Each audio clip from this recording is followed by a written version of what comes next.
quake as he robs them of their gold. The autumn wind is a raider, pillaging just for fun. He'll knock you round and upside down and laugh when he's conquered and won.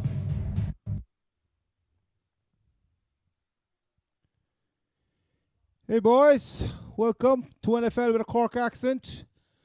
Week 17. Hey, you're not Queeve. What's your name? Andrew. All right, yeah. Here, my son Andrew. Unfortunately, Queeve's mother had a bit of an accident there during the week, and she's had to go to hospital to get her hip replaced or operation or something. So unfortunately, Queeve is doing the Florence Nightingale trip there for a while. I think he's in for Son of the Year at the moment. So I've got Andrew here beside me, and I also have, as I just said in their sound check a while ago, the great, the unheralded, Mr. Connor Philpott. Hi, Connor. Hi, Mike, and hi, Andrew. Hope we're all set for the final week of the regular season and the nice end to a wonderful season of NFL action. It's been, there have been some unbelievable weeks since I spoke to you last, Connor. I mean, in nearly every second weekend, there's been just something. I think there was only maybe one or two weekends where it was like, yeah, that's kind of like the results have been just unbelievable. I suppose last week I wasn't going to go on about last week because it's so long away, but obviously like the Steelers losing was a major talking point, and obviously the other really hot team of the last 5 or 6 weeks, the Hawks, getting down by the Rams. That's another major talking point, but we're not going to talk about it. But yeah, I suppose I won't harp on it for too long, but I would just say that even the amount of kind of starting quarterbacks that we have who've either been injured or been dropped for loss of form or anything like that, and it's been a kind of carousel of sorts so far this year, really. Yeah, but it's been great to see. Like a lot of them have been stinkers as well. You're looking at the Dallas situation, but even Brandon Whedon managed to get an old dig at Jerry there last week, seeing as he looks like he's going to the playoffs. And Jerry's going to be on the couch, so the Houston Texans are the number one team in Texas. Yeah, until I remember there was talk a few years back of possibly the Raiders moving to San Antonio, but it looks like they'll be moving to LA if anything happens this year. Yeah, I mean, it's been kind of I won't curse now with the young fella there, but it's been kind of amazing to see. Like, we know a lot of these quarterbacks are quite bad. Like, no one's going to be able to convince me in a million years that Ryan Mallett is, a top quarterback. But last week, he did the business. That was probably one of the results. I know there's been a lot of crazy results, so that was unbelievable. Yeah, I mean, especially you always talk about whatever sport you are, we have to win. You'd kind of hear the phrase, we're playing a series of cup finals or something like that, and that was basically what the Steelers had to do, and they blew it last week. They blew it. Still can't get but I suppose it's all the more excitement for us then. There has to be a bit of a question mark, I think, over the Patriots. Obviously, they always pull it out, but like the Jets are in play, and like that obviously that sets up the Jets against the Bills game, the Rex Bowl Part 2. We'll see how that goes down. The other scenario this week, we'll get onto the games individually later on, is obviously the Vikings Packers and the implications of, is it better to lose and go to the NFC least champions, the Skins, or have a home game against the Seahawks? That's kind of one of the talking points around the NFL. But like, as everybody says, there's not many teams actually end up tanking a game anyway, isn't there? I know the Bucs were in that situation there last year. Yeah, I mean, like last year now, they were leading, I think, in the halftime going into the third quarter against the Saints. And if they won, they'd have ended up with the second overall pick. And suddenly you had a lot of, kind of your third and fourth string kind of wide receivers going out there, and the excuse after the game was, oh yeah, we want to see what these guys got for next year, and suddenly they lost the game, quite surprisingly. Yeah. Well, I suppose they were happy enough with their man anyway. I suppose as a Bucs fan yourself, you must be happy with the progress that the team has made. Must make your mouth water for next year. Yeah, I mean, in some respects, it's been kind of a strange year. Like, if you talk to myself or any kind of Buccaneers fan back in July or August, we'd have all kind of said probably, we'll get a six six or 7 win season, and at the moment they stand at 6 wins, which probably isn't going to change against Carolina tomorrow. I know we'll probably get onto that in a minute. But perhaps the worrying thing is that there hasn't been a lot of improvement on the defensive side. We wouldn't have expected the kind of drastic improvement on the offensive side between getting a rookie quarterback in Winston, obviously, and a lot of changes on the offensive line. But there's still kind of I wouldn't say like a large portion of the fan base are hoping that Lovey goes, but there's kind of, some murmurings anyway. To be honest, I'd feel sorry for the Glazers if they do fire Lovey, because between paying off Moyes, probably Van Hal in a few weeks, they're still paying off Greg Schiano. If they're paying off Lovey Smith, they're into the probably 30-40 million they're paying off coaches, so. Yeah, well, they're not short of a bob or two either. Like, in fairness, they probably not. Wouldn't be playing the old poor mouth. Is Lovey signed up to a long-term deal there? So yeah. I think he got a 4-year deal. I think I might be wrong. It was certainly 4 or 5 when they signed him. Whatever, back in the 2000, 2 years ago, was it? 2014, yeah, and this is year 2. So yeah, he's not. Another few years left, I mean, anyway. with the talent at his disposal, he's certainly not setting the field the stage alight. Yeah, I mean, kind of part of the thing is he's had, like, they have obviously when their general manager is doing an exceptional job from where I'm sitting anyway, but Lovey's had a lot of say in their kind of personnel decisions, particularly like their free agent signings. He's been responsible for a lot. They've kind of recruited a lot of guys from his Chicago Bears days, and guys who've been familiar with his kind of Tampa 2 system. Although kind of people talking about the Tampa 2 Bucks playing Tampa 2 are kind of a bit over the line, really, because they don't play it as much as people think they do. Yeah, but he's recruited a lot of players he's familiar with, and they haven't panned out for whatever reason. Usually they're just not good enough. Yeah, well, they seem to lose. They seem to win games that you think they don't have a chance in, and then they go out and they lose other games. Then you're just head scratching, going, how did that happen?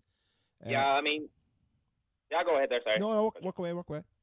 No, I suppose when you say, like, if, as I said, the Bucks fans were probably expecting 6 or 7 wins, and they're at that, and you'd be kind of wondering, like, why are people kind of upset about? Yeah, but like that, I would say that was like the very ceiling of your expectations as well. Like, if he ended up with 4 or 5 wins, he would have been probably happy enough after the way last year went as well. Would you, or would you? I think some people would have been happy. Like, if you were to look at the main reason why Bucks fans, I think, and myself, are probably disheartened with kind of how the team is going, is like they've lost to some very average enough teams, like Houston Texans. Like we were talking about Ryan Mallett there a second ago. Ryan Mallett actually started the game for the Houston Texans against the Bucks. He's starting quarterback down for a whole different team. The Bucks made him look semi-competent. When the Bucks played the Texans, they blew a 24-point lead against Washington. Yeah. It gave us the Kirk Cousins you like that moment of Dave, and even like they've beaten, like even against some of their wins, they've kind of had them against backup quarterbacks. Like they beat Matt Castle when the Cowboys came to Tampa, and they beat Mark Sanchez as well. So it's kind of a strange one, really. They've given up some big yardage totals, big points totals against kind of very average quarterbacks. Like I suppose the kind of standout moment, Marcus Mariota's first game as an NFL quarterback, he has a perfect passer rating. So that kind of symbolized kind of everything that's kind of gone wrong there. Yeah. And I made a point there a few weeks back that they kind of came into consideration for a wild card slot at one stage, and then when it actually came down to it, they just couldn't deliver it. They kind of shot the course basically. They just couldn't seem to put it together when it matters. So you'd wonder. I suppose a lot of that comes down to, I don't want to be signaling anybody, but I think Mike Evans, he dropped a lot of balls really that he should be catching, because he's like head and shoulders above a lot of the guys, the cornerbacks that are covering him. Yeah, I suppose like he had that one kind of infamous game really against the Giants when it was warm in Tampa anyway. It was about probably 70 or 80 degrees Fahrenheit, which is 25-30 Celsius, but it was lashing rain. He dropped 6 that night. I think he's probably dropped about 6 or 7 since, but for a kind of such a tall guy, he always tries to bring the ball into his body. Like I kind of do the comparison now, say, like, I know you're familiar with rugby, like a line like a man jumping in the line out. Yeah. You always you'll have that vertical advantage. You should be catching it above your body or away from your body. He I know exactly. body catcher. I used to have a saying for that. A tall fella that was not good. I used to say he used to jump lower than his height. Yeah, he's kind of frustrating to watch in that kind of respect. Yeah, but at the same time, maybe he's just one or two games away from having a breakout. And a lot of times they have like the game that makes them, and they just seem to kind of move on from there, I suppose. Yeah, I suppose it's strange in some ways. He has more receptions and more yards than he did last year, but the spotlight's always going to be out, especially when you have a game like he did against the Giants when you have 6 massive drops. The spotlight is always going to be on him, so that's kind of probably skewed a bit of perception of him as well. Yeah, really. Yeah. So as we were saying, I'm going to just do our usual news drop. And when I rang you there today about what would you do the show, obviously the major news was Chip Kelly getting the boot probably a week earlier. Well, I didn't think he was going to get the boot because they seem to have so much invested in him. But after that infamous trip back from after beating the Pats, that was some game as well. With DeMarco Murray was sitting next to the owner, Mr. Lurie, and basically he stuck the dagger into the man who signed him, and lo and behold, a few weeks later, Chip Kelly and his world famous hurry up offense is no more. Yeah, to be honest, I was quite surprised by it. As you were saying, they have a lot invested in him. I couldn't see we've there's been a lot of scrutiny about did Chip Kelly, the general manager, get Chip Kelly, the head coach, fired? And we could be all day arguing that point. I probably would. I don't think it gives the full answer to the question, but it probably partially answers it. If you're going to give the guy full personnel control, make all the decisions and all that, I do think you need to give him a lot more than 1 year. Yeah, I think that's why I was so surprised. But I think you're spot on there with that. The Chip Kelly, the GM, got him, and normally you'd say, DeMarco Murray and everybody was saying it that he doesn't suit their scheme. That he's north south, and Chip Kelly needs more of an east west kind of guy to find the gap that's there. That's being presented from down to down, rather than just the O-line making a tram for him. Yeah, I probably wouldn't have recruited DeMarco Murray at all if I were the Eagles. To be honest, I didn't mind picking up Ryan Matthews, the former Charger, because I'd a buddy of mine's a Charger fan. I'd have probably watched them a lot, so I think he could have been somewhat valuable, and I wouldn't have paid. I think DeMarco Murray's salary now, I can't remember the exact figures, but I know it's guaranteed. 6 or 7 million guaranteed, I think, isn't it? Something like that. Yeah, he's guaranteed, and he's guaranteed up to next year, I think. So, it's not going to be easy to offload him either. And of course, I think the whole thing with DeMarco Murray was that by signing him that they were making a statement of intent. Making a statement, but obviously Dallas are in their division as well, so if you make your enemy weaker, you make yourself stronger. A double whammy, but it didn't work out. Then of course, when he traded Shady McCoy to the Bills, it was under the pretense, and he got Alonzo in, that it was under the pretense that he was saving cap space, and then he just splurges it all on Murray, round peg into a square hole, and hasn't quite worked out. So we'll see. It'll be interesting to see who goes into the Philly hot seat, because I feel like Philly is one of those towns that are very they're big into their sports, and everybody's got an opinion, and they're not slow in coming forward with it either. You have to kind of bed in there pretty quickly. Yeah, it'll be interesting to see kind of what happens there. I suppose typically you'd often see if a team goes for I suppose Chip Kelly was often seen as this experimental kind of wild card coach.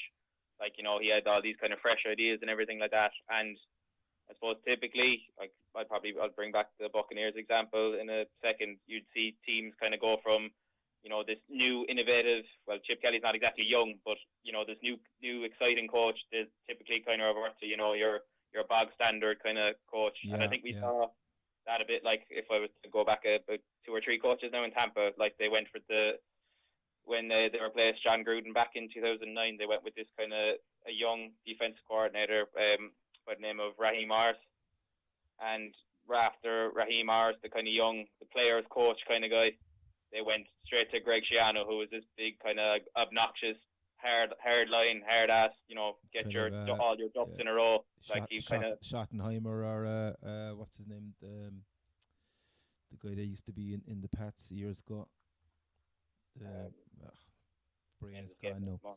But yeah, I remember I heard Brian Billick saying on a podcast there recently. He says the reason they fire you is the reason that they hire you. So obviously the teams they just seem to yo-yo between one type of coach, and then when they've done that, so they're talking about being somebody a bit more compassionate. And he was kind of talking more like an Andy Reid kind of guy who they had sacked before Chip. And obviously Andy Reid is doing well. He's after rescuing the Chiefs season after an abysmal start. But yeah, sure, look, we'll wait and see. And next week now on Monday, the merry-go-round will kick off. Like, so, who do you think is going to be on the hot seat? Obviously, like there's vacancies already in the Dolphins and in the Titans.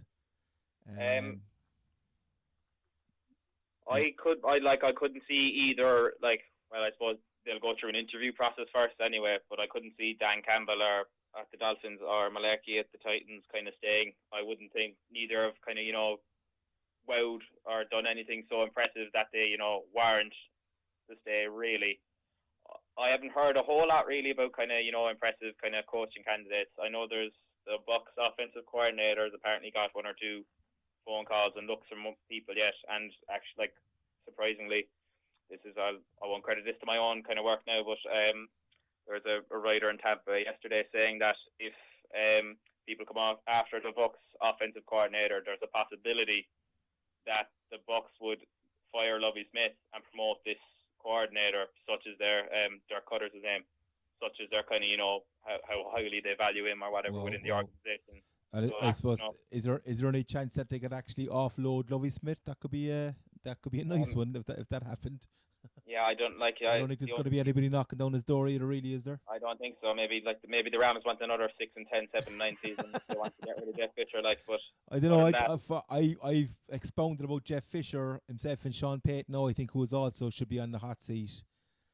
They just they'll throw anybody under the bus rather than put their hands up and say, "Look, I'm actually making a bollocks of this job here." Like, yeah, it's kind of like interesting about kind of Sean Payton. I don't like probably by all intents and purposes between how much they've made up balls of their cap and money situation to everything else. He probably should be on the hot seat. And like we always talk about he has a Super Bowl ring and all that. He won a Super Bowl ring. I think like it would have been 2009 season. I think in 2010 Super Bowl. So you're talking 6 years ago at this point. Does that really kind of hold that much sway when you're this far removed? Of course, and even up to say the year before, they were still being touted as Super Bowl favourites. Yeah, that ship is well and truly sailed at this stage. Yeah, to be honest, like I think if you get rid of Sean Payton, and I'm probably on a bit biased here considering the Bucs allegiance. If you get rid of Sean Payton, I think you should probably get rid of Drew Brees. I mean, he's 36, I think, at the moment. He turns 37 going into next year. He has the highest cap hit in the league next year. I think it's about 27, 28 million. I'd probably make sure of that. So, and they're not in they'd probably end up maybe top 10, top 15 draft spot if they're considering drafting quarterback. I know they took one last year as well in the 2nd or 3rd round, but it'd be interesting. I don't know if they will fire Payton, but I probably would. Yeah, and I suppose the other thing there is that the GM is actually managing the basketball team down there as well, isn't he? And I can't remember exactly what the whole story with the ownership. There was a big court case there last year for a while. I don't know exactly how that panned out either. I think it's still kind of there's kind of who owns which member of the family kind of runs things. It's kind of like something out of Fargo or something like that. It's probably it could be a similar situation like as I was talking about Eddie De Bartoli there from when the Niners, like, and once he left and his nephew took over, the whole operation just seemed to go tits up. He didn't seem to have the same kind of feeling for the game as Eddie, or maybe the lover. Well, maybe there were different days as well where the cap wasn't such a big figure in the game, like. Yeah, I mean, I was actually, I hadn't. You just made a point there. I actually didn't realize that the GM of the Saints is actually like the head of basketball operations for the Pelicans. Yeah. Under the Pelicans. That seems quite bizarre that you kind of have so much sway in two different sports, but unprecedented. Yeah. But that's the NFL. There's always some quirks and quandaries in the was it Marty Schottenheimer, or was actually Bill Parcells is the guy I was trying to think of a while ago. Was they ask you to make the meal and that you can't buy the ingredients. But I think sometimes it is obviously if you can get the GM and the man and the coach on the same page with the same ideas, but it generally seems to be, there's a honeymoon period for a while. Actually just going back to Marty Schottenheimer there when he had the 14-2 season with the Chargers, and he ended up getting sacked because he couldn't get on with the GM, and then a couple of years later they're down the toilet again, like. Yeah, I mean, sure, we saw it even this off season. We had Trent Baalke up in San Francisco, kind of butting heads with Jim Harbaugh. Harbaugh left, and I wouldn't say I would have kind of expected some bit of decline from the 49ers, even with Harbaugh, but everything kind of came off the the wheels came off the wagon there this year. That was a complete sinking ship with Alden Smith and everybody else leaving. Yeah. But you can see that, like, Michael Crabtree had such a great season for the Raiders, are completely rejuvenated with a few remnants from the Niners. So you yourself a clean slate. Sometimes the old bounce back ability seems to factor in. Players get a new lease of life and they just find their form of a few years ago. But like. It happened, like you often see these kind of these strange cases. Like kind of if people remember Michael Orr of the Blind Side Kid, as from the book and the movie, he was kind of had a few bad years in Tennessee, and then before that with the Ravens, came to Carolina with Cam Newton and all his crew down there, and he's had a surprisingly solid season for them. And of course now they're going 14. They're looking at 14-2, 15-1, possibly first or second seed in the NFC playoff race. So sometimes you always kind of brush it off. Really, change of environments it can affect people. Like fresh start. All right, look. Okay, we'll just go into the picks there. So we've been rabbiting on a fair bit, and I suppose there'll be a bit more rabbiting on. So Quiva has actually given me his picks as well, and I think I'm winning by 2, or he's winning by 2. So the beat goes on. We'll keep doing the picks anyway for the rest for the playoff games and all that as well. So the first game I got up on the slate here is the Ravens at the Bengals. The spread is -9.5.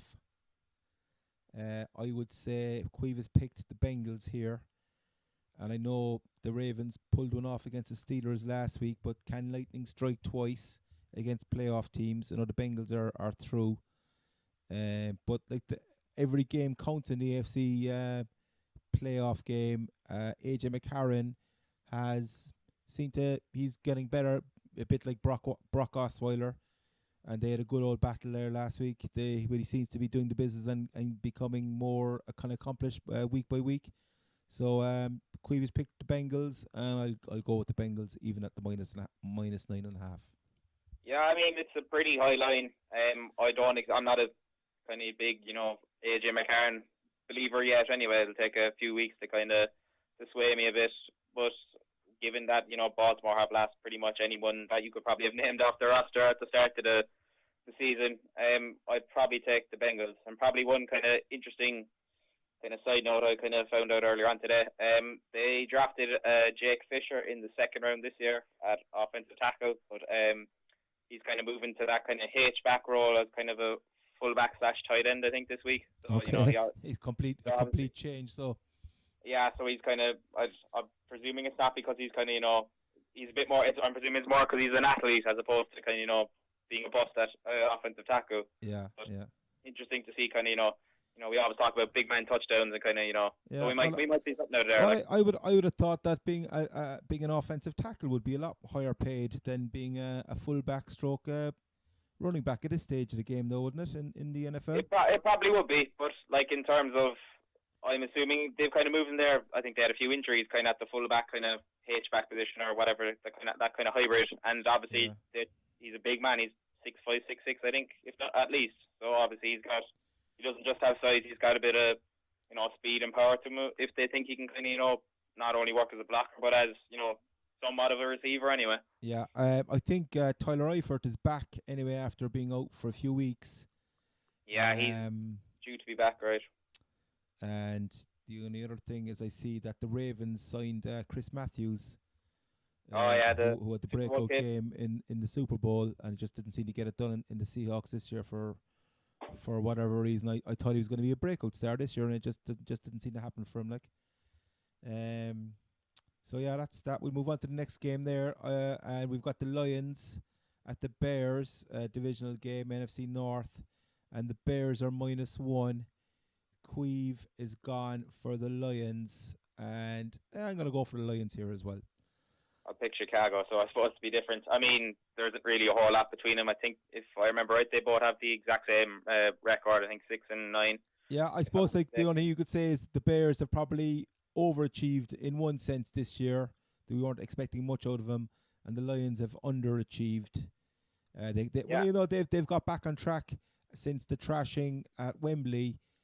Jim Bob Cooter has really seemed to turn them around, but this is a bit of a nothing game. It's no playoff implications. So yeah, that's all it warrants really. A quick word, I suppose. Yeah. Okay, here Jacksonville at the Texans. The spread is 6.5. Queeve is gone for Jacksonville. Interesting enough. Texans 6.5. They haven't been scoring a huge amount. They've mainly been relying on their defense. But I'm going to take the home team here, -6.5, and hope DeAndre Hopkins has another monster game. Yeah, I mean, I'm going to pick the Jaguars, I'd say, first of all, because I kind of want somebody to upset the apple cart in the AFC South. But I mean, go back to just kind of DeAndre Hopkins. We kind of always talk about how, receivers kind of, do they rely on their quarterback and all this kind of crack. I mean, I think DeAndre Hopkins has played with 4 different quarterbacks. I think this year, certainly 3, and he's still managing to, beat every quarterback on site. So yeah, I just heard a stat there actually on the NFL podcast there saying he is the first receiver to have 4 100-yard games with 4 different quarterbacks, and that's unbelievable. Yeah, I mean, it's kind of pretty amazing. Like, you think about, as you were saying earlier, Brandon Whedon started the season as, the Cowboys back up, started a few games with Dallas, and then now starting for the Texans. It's been a crazy year all around in that kind of respect. Yeah, it's hard to they had Matt Shaw up there this year? No, he was there a couple of years ago.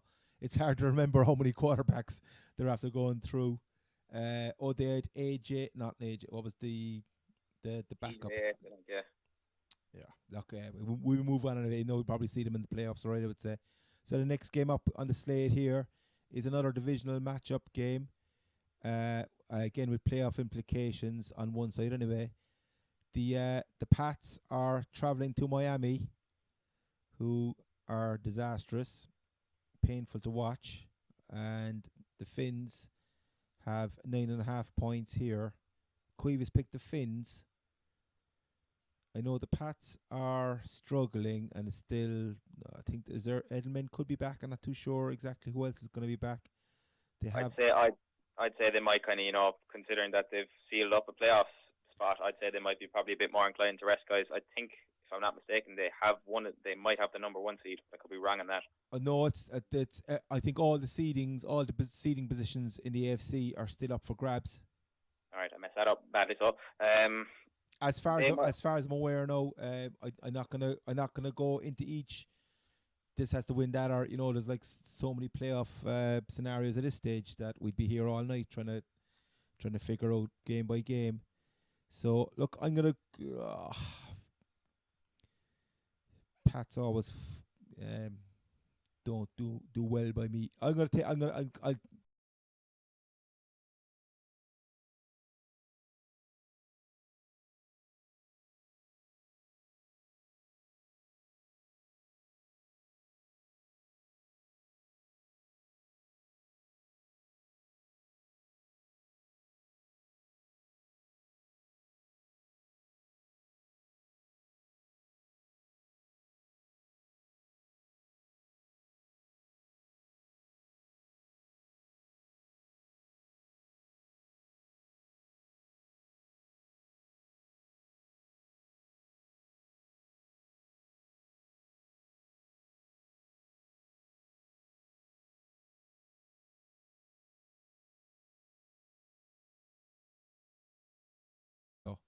especially after they just got the touchdown in the previous few minutes to tie up the game. I mean, Belichick is because even when you all the look on your man's face when he saw that they were kicking off, he he looked like he was a fella heading for the guillotine.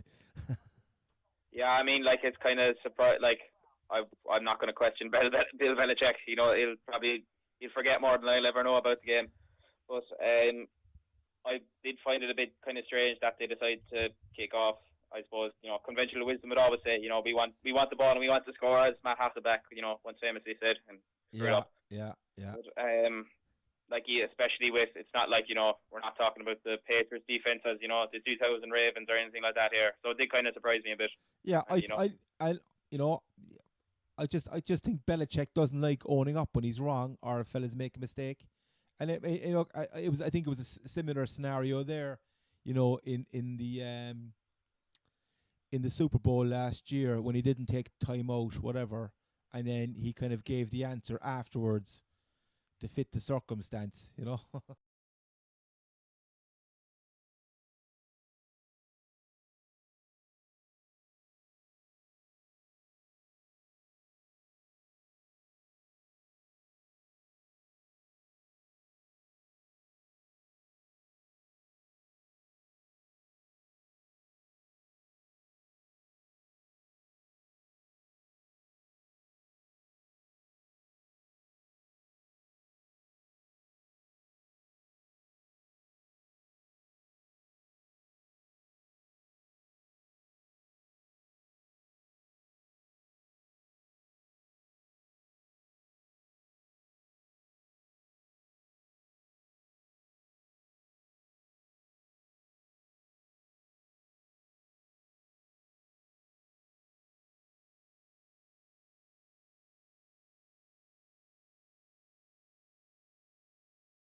Giants. I'm going to take the Eagles here on the old bounce back ability, and maybe the players are going to stick two fingers up the chip and say,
just horrendous interception. Playing stop. He's either yeah, yeah, staring down his receivers, or he's just making an ill-advised throw when he's not perfectly balanced and things like that.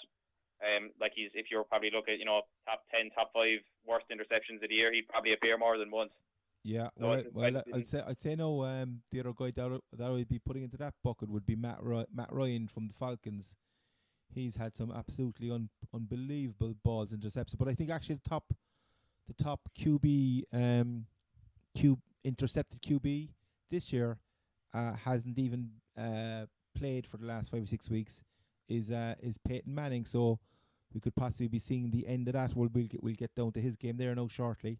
We can have an old Peyton view. So where are we? Steelers. So are you going to take the Steelers minus yeah, 10 and a half? I'm going to take the Steelers. I mean, I know I just kind of badmouthed Ben Roethlisberger there, but there's a lot like he's kind of had bad moments, but he's still top 10, top 5 kind of quarterback depending on which way you view the thing. Their offensive weapons are just nothing short of ridiculous. Antonio Brown, Martavis Bryant, even D'Angelo Williams, who we all thought was dead and buried coming into this season. Yeah, I thought even Marcus Wheaton kind of shined for a couple of games there as well. Yeah, I mean, like I was just kind of saying to this to one of my friends there, like kind of last few weeks, kind of talking about kind of Bruce Arians.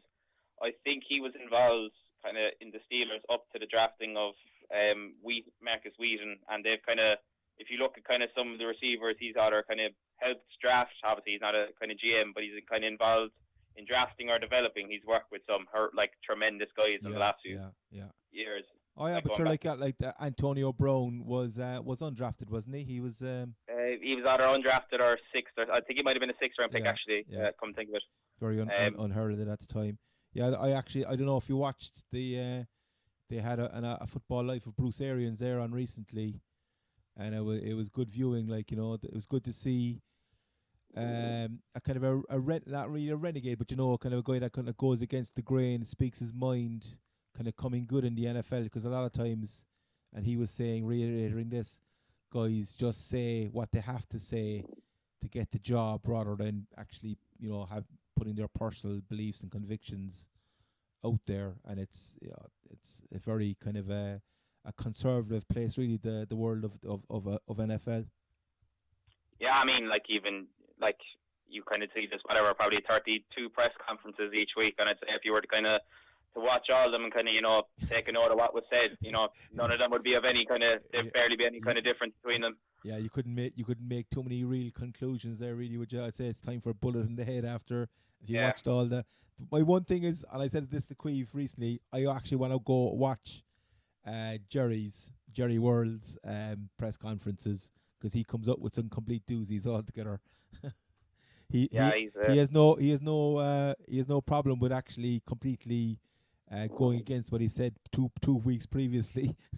yeah, he's no inhibitions. I'd say not just to kind of that's just not confined to press conferences. I'd say, mind you, like we wouldn't be talking. Maybe the nightclubs in Dallas could probably inform us of other kind of things in that regard.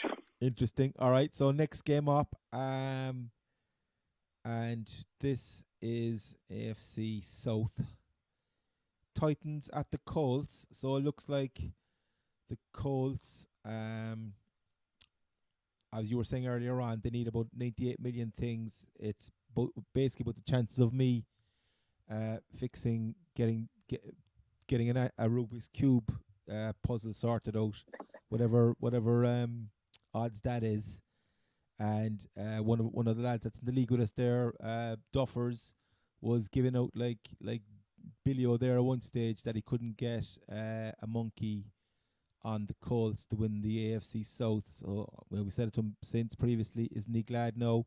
And another manager on the hot seat there, Chuck Pagano, and it's the usual story. He's got into the playoffs so many years. I know that Bruce Arians came in when he took over when he was the OC for 1 year when Pagano had the cancer scare. Arians obviously gone into the Cardinals. Get onto him in a second.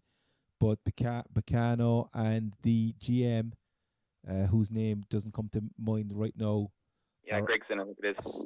are at loggerheads. And the usual story, Jim Irsay, the owner of the Colts, is going with the GM, and looks like Pagano's going to be out of a job, despite getting into the playoffs every year he's been there. Yeah, I mean, it's a strange one. Like, I'd say, like, if you looked at kind of, the Colts roster, and aside from Andrew Luck, obviously, it wasn't exactly, Ryan Grigson's, most difficult moment to decide to pick Andrew Luck with the first overall pick. How I wouldn't say it's just a problem with Pagano. I don't think Pagano's all that great a coach, but if you look at kind of how they've built the roster, aside from Andrew Luck, I would say maybe 40 odd or 50 odd of those players, you could easily get rid of. There's not kind of. I mean, I thought last year, obviously they ended up getting completely hosed in the infamous Deflategate game, but I thought that he coached them very, very well for the playoff game against Denver. Devontae Davis really stepped up to the mark in my mind that day. Remember, they basically led it up to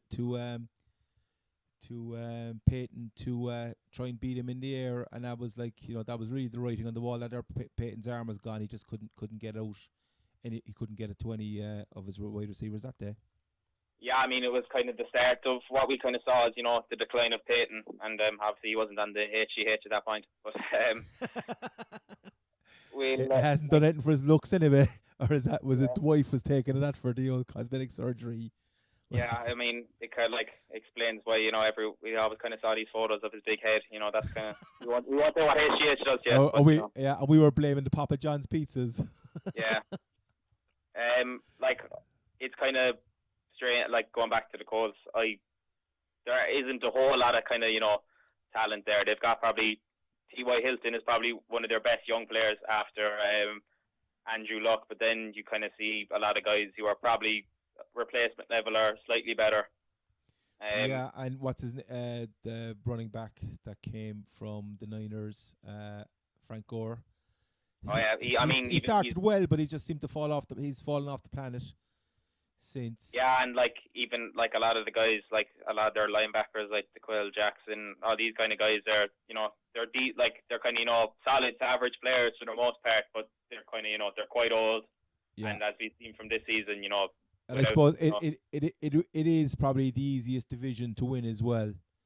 Yeah, I mean, there's a lot of Jaguars haven't been doing much for a long time. Titans are pretty abysmal as well, even though they're probably showing signs of life under Mariota. Yeah, I mean, like the winner's going to end up as 7-9, I think it is, or 8. Is it 7 or 9 or 8? Yeah, the Houstons. Well, in fairness to the Houstons, like they were looking pretty poor at the start, and O'Brien's certainly got them fired up. Like they came together, they got their defense going.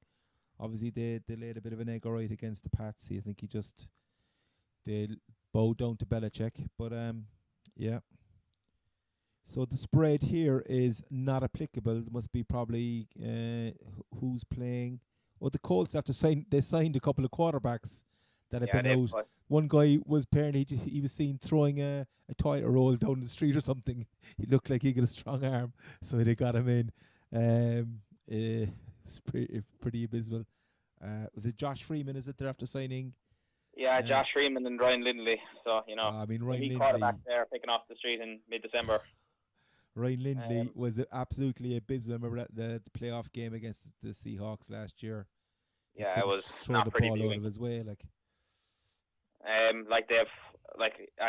They have 5 active. I just kind of looked it up there. They have 5 active quarterbacks on their roster at the moment.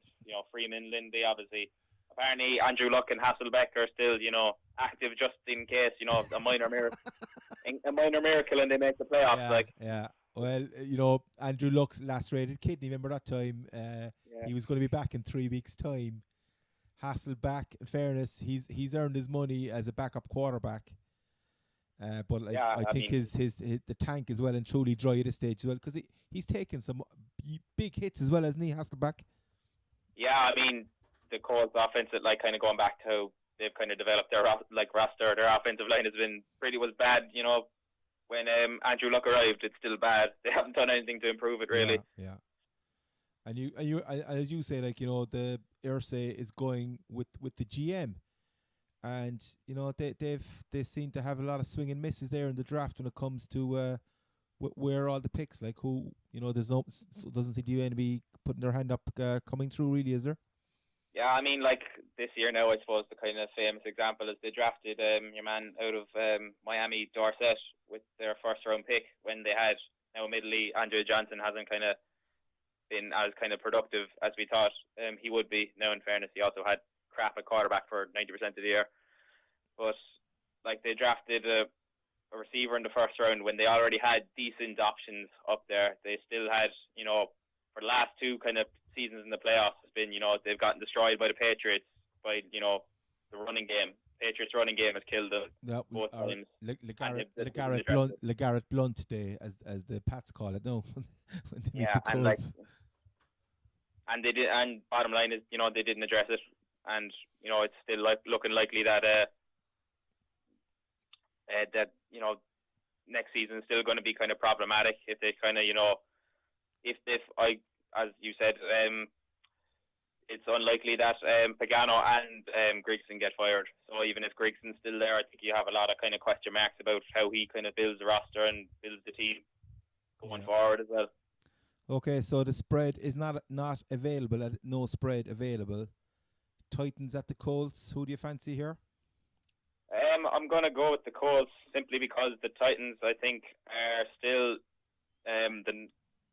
based on strength of schedule and all that, still hold the number 1 pick. So I can't really see them kind of going all out for the win. Yeah. Especially obviously they have their franchise quarterback, or certainly we think so. And I know I've been quite impressed with Mariota this year. If you could possibly, they might, I'm not kind of too up to date with kind of the college game at the moment, but if they can, especially if there's a quarterback kind of available, they'll probably be able to trade out of it and possibly kind of get a bit more. Yeah, try and get a two for on it or something like. Yeah. Yeah. So you'd imagine they'll Yeah, tank. the Colts. Who's going to play quarterback? I'm gonna. You reckon that they're going to tank the game? So. Yeah, and also like it could be it could be literally like a safety or something between them, end up being 2-0 or something I know. Yeah, it's like how do you pick a winner between two pretty abysmal teams? Yeah. Like who's looking likely to be drafting number 2 this year? Number 2 at the moment, I think, is the Browns, and then it is the Chargers. After that, I think it's going it could, depending on on the last tomorrow. Game. Yeah, look, I'm gonna throw a spanner in the works anyway. I'm gonna go for the Titans. I've been singing Mariota's praises all season, and look, the Colts. Who's going to be throwing the ball? We'll see. We'll see. I'm only 2 behind them, so I'm gonna just go on a shot here. Okay, the next game up we have the NFC least divisional champions, the Washington Redskins. You like that? Yeah. You like that? And they're at Jerry World. So yeah, I mean, it's kind of it'll only really kind of affect who plays where and who plays who in terms of the NFC kind of seedings. Yeah, the Cowboys are locked in for the 4th seed in the NFC least, and the Skins have obviously won it, so it's a nothing game. Queeve has gone for the Cowboys -4. I suppose the Skins, we've talked about this a while ago about teams tanking or resting players. I suppose last year the playoff race was so close that you didn't actually see that many games or players getting rested. So obviously they've got the number 4 NFC playoff sewn up already, so the Skins can afford to sit. So Queeve's gone for the Cowboys. But even with sitting players, are the Skins strong enough? Yeah, look, I'll go with the Cowboys here as well. Presumably. Yeah, I'm going to take Washington. I think for obviously they have the home playoff wildcard game sewn up already, but I don't have a lot of faith in Kellen Moore and whoever else the Cowboys are trotting out a quarterback. Yeah, like Des Bryant is out, isn't he? Yeah, I think they put him on IR.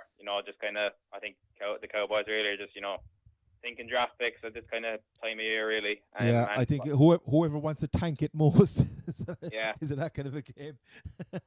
Yeah, it probably is, and Washington probably hope to kind of go into the playoffs with a kind of a nice confidence boosting win, even if it's not the same Dallas obviously as we've. Yeah, you know what? I'm gonna change my pick there. Like I can't believe the spread here. Cowboys -4. Yeah, I'd take Washington. I'm gonna take Washington there as well. Yeah. I was just kind of remind you of when earlier on in the season, I think it was Thanksgiving when Tony Romo came back and the Cowboys were favored by 7 against the 10-0 Panthers or whatever it was. Like it was. Oh yeah, that was unbelievable. Yeah. There's been a few games there, right, where the bookies are giving money away, but in fairness, I think they every weekend there's at least 2 or 3 games there that you just couldn't see happening. Okay, so speaking of bets, Queeve had his bet, a €50 bet with one of the lads in the league there. The Raiders wouldn't get to 8 wins, so they're on 7 wins. Unfortunately, they're away to the Chiefs, and the Chiefs are they on 9 straight now at the moment? Yeah, they are. I think they've kind of rattled off a fair few there at one point, and they're in the playoffs, which I don't think anybody expected after week 4, week 5 anyway. Yeah, and they're definitely not one of the glamour teams. Kansas City are -7. Queeve has gone for the Raiders, funny enough, so he either wins in the picks or he loses 50 quid to Roddy Buddy Decky. Kansas City, Macklin seems to be, putting in a good shift from there after moving from Philly. So there was none of this issues about wide receivers not scoring touchdowns, but Alex Smith is still the game manager supreme. Obviously, since Jamal Charles has gone down, they've had a couple of running backs come through, and they're coming up with the goods. Sharkhandrick West, Niall Davis kind of took a dive a bit as well. But Kansas City are just seem to be one of the team is better than the sum of its parts, and you never know. You could see a team like that maybe putting in a run in the playoffs? What you think? I mean, like, I suppose if we're kind of looking at the AFC playoffs, looking at the moment that the Steelers don't get in, it's kind of like it's basically Tom Brady basically seemingly on top. I mean, it's we all talk about quarterback driven league and all that, and you could be in the state where you have Brandon Whedon, Alex Smith, Ryan Fitzpatrick, Andy Dalton, or AJ McCarron, depending on how Dalton's hand goes. It's not exactly a who's who of quarterbacks there, really, Yeah, is it? It's going to be bizarre, like Brandon Whedon versus Tom Brady, AFC conference title. We're all looking forward to it. Especially as I said earlier on, when they actually Texans actually just rolled over, and played dead for them. Yeah, it's going to be you can't see anybody stopping the Pats at this stage, no matter how many injuries they have. Yeah, I mean, I think some of them they're probably almost playing easy, kind of just so they're. I mean, you don't want Gronk is seemingly almost one big hit away from getting killed every time or getting some sort of injury. So I'd say they're kind of taking it handy, really. Yeah, I think the Gronk, obviously Edelman is a huge loss as well, but the Pats without Gronk, there's some difference between them. He's their big out. He takes up so they have to double team him, whatever. But even still, the Jets they just seem to give him as much room as he wants sometimes to get the. Like that was the same in the first game where they gave him so many yardages, and he just there you go, there's a touchdown for the Gronk score. Yeah. Okay, next game up we have. So are you going taking Kansas or Raiders there? I'm going to take -7 Chiefs. is the spread. Chiefs. Queeve's gone with the Raiders. That's a big spread now for Kansas City, and I've been going with the Raiders all season nearly. It's a big spread for the Chiefs to cover. But look, I'll go with the Chiefs here. Okay, next game up we have Philip Rivers and the Chargers. Another divisional game. Chargers have had a disappointing season. I know they've had an abysmal season, but they seem to lose a lot of games by 7 or 8 points or less. I don't know the exact stats now, but they always seem to be in there. Obviously, they had a really bad season injury-wise. Last man up, whoever makes the team. Against the Broncos, obviously, Brock Osweiler seems to be firmly ensconced there now in the QB position. Peyton Manning will be seeing him wearing an NFL jersey next year. I don't know, there's a couple of teams looking for a quarterback. I think his days in the Broncos are numbered, though. The Broncos are -6.5, and they need a win here. I don't know the exact scenario for seeding and stuff, but you can be sure the Broncos are going for a win. Queeve has gone for the Chargers, but I think the Broncos and Brock will get the job done and beat the 6.5 point spread. Yeah, I'm going to take the Broncos as well. I love Philip Rivers. He's a fantastic player.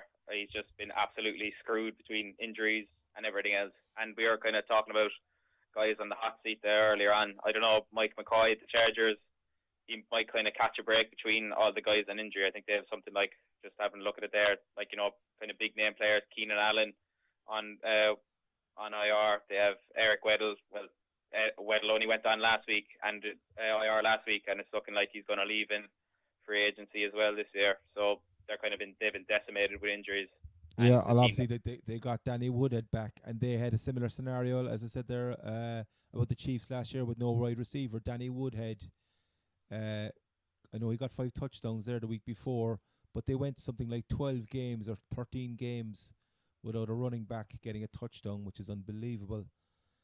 Basically solely relying the whole season on the arm of the aforementioned Mr. Philip Rivers. At least he got his favourite target, Antonio Gates, back on the scene. But yeah, I'd agree with you there. I can't see the Broncos losing this and get it done. Okay, the next game up we have probably along with the Panthers. I think this is probably the most complete NFL team on display this year. with all aspects against my own favorite team, the Seahawks. So the Seahawks go to the Cardinals. Cardinals are have to beat 6.5 points. I think the Cards, obviously, this is a divisional rivalry game as well, and the Hawks have lorded over the Cardinals in recent years. This is a statement game, I think, for Bruce Arians. So Queeve has gone for the Cards, minus 6.5. I'm gonna back the Hawks, even though that's probably just you have to go with your own team, I suppose. Seahawks can probably rest players this week. They're going to be playing away regardless, so it's irrelevant. But I think there's talks about Marshawn Lynch could be back. Whether he's going to see much game time, I don't know. Obviously, Rawls is a big loss, and they're still trying to sort out the running back position. But I think they got to keep their pedal to the metal as well, and keep the W's coming in to make a run in the playoffs. Yeah, as it stands, I think they're heading away to Green Bay for the wild card. They obviously don't have any fears of playing the Packers, kind of considering how they've played them in recent seasons, particularly I suppose last year in the conference title game.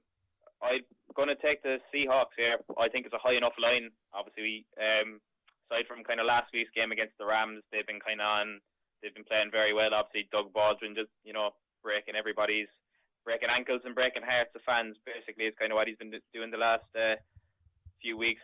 So I'm probably going to take the Seahawks, and just kind of hope if they can kind of get a bit more healthy for the playoffs, they can go fair. Yep. Okay. Next game up, we have the Rams at the Niners. Completely inconsequential game. Two embattled. I suppose the Rams, they've obviously Todd Gurley has been a shining light for them. They have major question marks, as a lot of teams do, at the quarterback position. Foles won't be there next year, I'd say, even though he did sign a big contract, didn't he?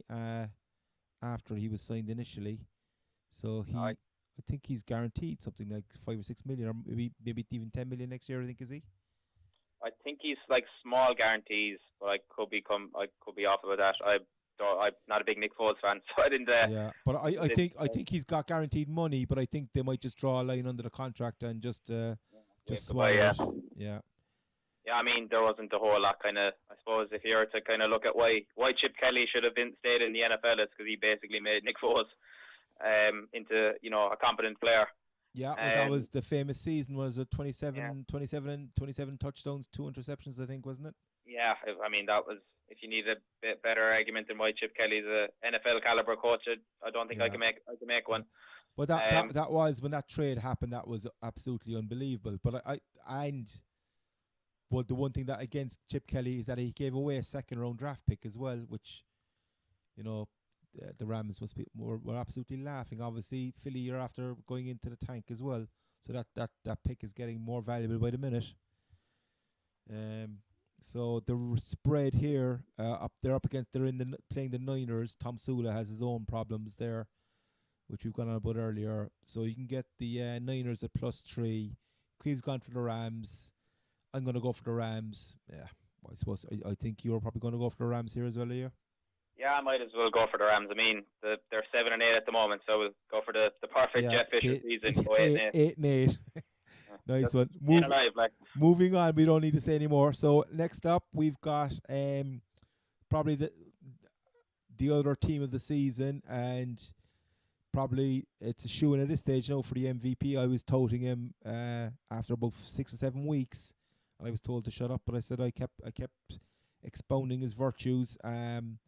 Carolina Panthers, obviously they came a cropper last year, so they're not gonna have the perfect season against your team, the Bucks. The spread here is pretty massive. You can get the Bucks +10.5. Queeve has gone for the Panthers.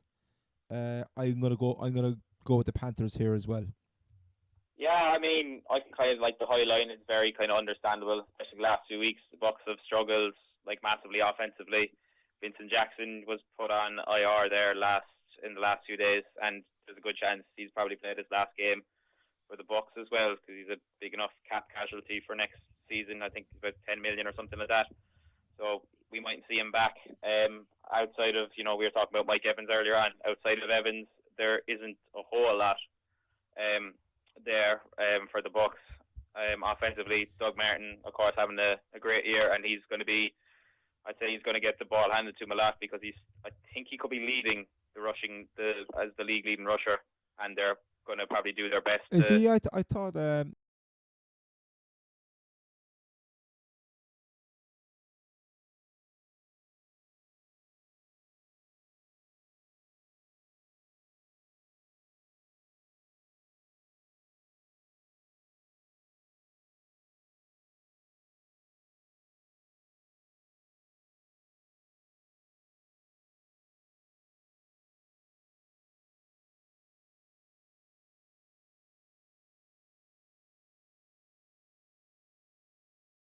For Lovie Smith to try and keep his job, if nothing else. Yeah. I don't think getting fired, but I'd take the Panthers. They're kind of team that really shouldn't be as good as they are. They've got nothing on offense aside from Cam and probably Jonathan Stewart. You can't. You got Greg Olsen, the tight end, and obviously Ted Ginn is. He's having a good year when he catches the ball, the deep ball. As I was saying there a few times in the fantasy world, it's 40. It's like a 10-point touchdown he's getting each time. Yeah, it's kind of amazing watching him in some respects, because I'd say there's been some games now I've been watching him, and he's probably single-handedly kind of cost the Panthers about 200 or 300 yards, which is his multitude of drops. For a guy that fast and who seemingly gets open relatively easily, to kind of not have the hands is just mystifying. That's mystifying, exactly. Yeah. And what do you think about the Cam for MVP? You could probably you're dealing with there's a whole lot between Carson Palmer and Cam Newton. Probably I'd say for some voters, last season shouldn't play a part, but we saw how badly the Cardinals fell away last year when they had to go to Drew Stanton first and then Ryan Lindley. So that might play a part. It probably shouldn't, but it could play a part. I'd go for Cam specifically because he's got Greg Olsen, he's got Jonathan Stewart as a running back, and Ted Ginn's he's been solid for his career, but he's having a career year, and no one's going to convince me that Ted Ginn suddenly got good. Jeremy Cotry, isn't it? The other. Yeah, 98-year-old Jericho Cotry. Yeah. Whatever. I actually had a question for you there now, after that's gone out the top of my head. Anyway, okay, so we'll move on to the last game on the slate, and this also has playoff connotations, and going back to, is it better for the loser of this team to go and play the Skins away, or because the winner looks like they're going to be hosting the Seahawks? So the game I'm talking about is the NFC North, and I think there's a divisional title up here for this as well, isn't there? The Vikings at the Packers. Packers -3. Obviously, Jordy, I've been expounding this for the whole season. They just couldn't. Jordy Nelson was a major loss, and the whole enigma of Eddie Lacy this year. If the Packers' running game isn't functioning, everything else just seems to go down the toilet. And Rodgers has maybe found out to be that he doesn't walk on water all the time, despite what he did to the Lions with the Hail Mary. I had to get that in there for Gary Murphy, who's still tortured over that result. But I suppose the Lions did beat the Packers in Lambeau, which was the first time in 24 years, whatever. So Packers, we had a question there a few weeks ago from one of our listeners. Were they a good bet at 10-1? And I said at the time, no. I said Seahawks were way better value at the same price at the same time. And my views have since been proved correct. So this is an interesting game. Vikings obviously Teddy, or as we call him on the podcast here, Terry Bridgewater had one of his breakout games. Because it's been the Adrian Peterson show up to now, and maybe the Vikings are showing another facet of their game. But like obviously a lot of times the wide receivers haven't been showing up at all. For the Vikings, Queeve has gone for the Vikings here, +3 against the Packers. Look, I'm gonna go for the Packers to win, but I don't. Well, obviously there's a big rivalry between the Packers and the Seahawks over the last few years, so I'm not a big Packers fan. But I think I'm just going to go for the Packers here, just to have a different pick to Queeve. Yeah, I think I'm going to take the Packers here as well. I'm still kind of not a big fan of kind of how hit and miss their kind of offense has been, particularly over the last while. I think they ask kind of too much in some respects of the receivers. Like they're trying to basically kind of seems kind of caveman-y and kind of in some respects it's like, it's almost kind of, I'd almost kind of liken it to like rugby league. It's basically like, all right, 2 men out, 2 men go out, to the sideline. Beat your man is basically kind of what they kind of ask some of their receivers to do at times, and it's kind of ridiculous, like kind of to think like that, especially considering how we've seen what Chip Kelly kind of tried. Evidently, I wouldn't say he failed in some ways, considering he had 2 kind of 10-win seasons or whatever. But to see team kind of think like that in the kind of current age in the NFL seems kind of mystifying to me. Yeah. Their defense is still kind of, not great, but I'm going to take Aaron Rodgers, Sunday Night Football, prime time. Depending on how you view it, they need to win. Obviously, they're in the playoff race at the moment, and currently they're playing the Seahawks. So whether you want that, whether you want to play the Seahawks or Washington is probably your own prerogative. I think at this time, if you want to be involved in the playoffs, I think you got to put your best team out there, and continuing trying to keep a streak, trying to keep your momentum going.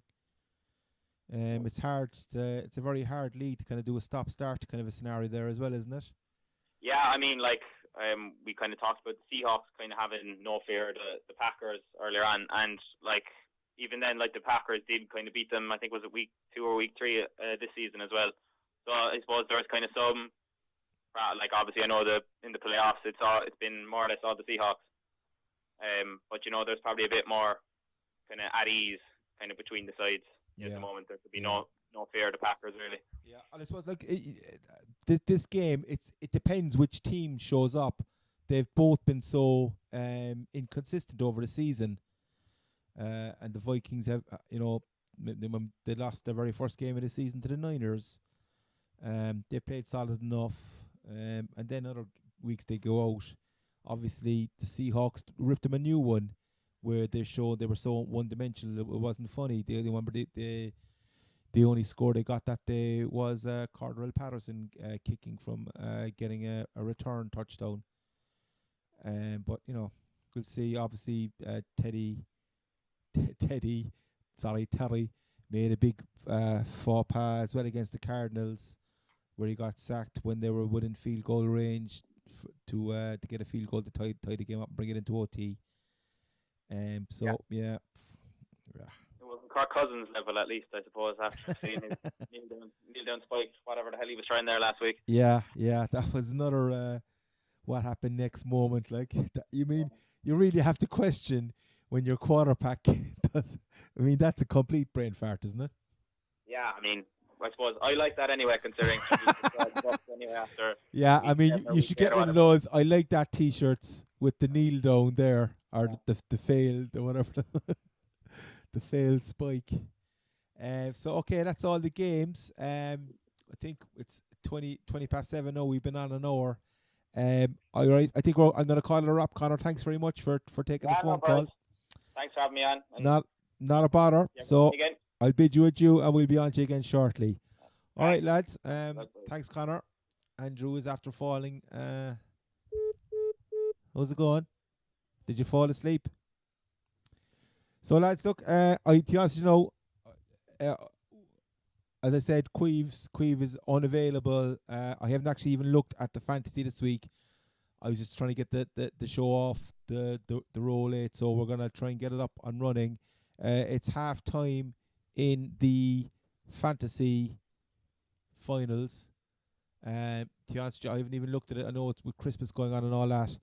So I'm just going to say, I'm going to sign off and say Happy New Year to everybody. Hope you had a good Christmas. And keep giving us a like. Give us I'm going to be watching the games now again tomorrow. I think tomorrow is Sunday, isn't it? You know yourself, you don't know what day of the week it is. So, we'll just fade out here with the Raiders theme tune. We'll have no other team music today, and thanks very much. Don't forget to support our sponsors, Pine Lodge, Myrtleville and Rough Draft Clothing, and thanks very much. Goodbye.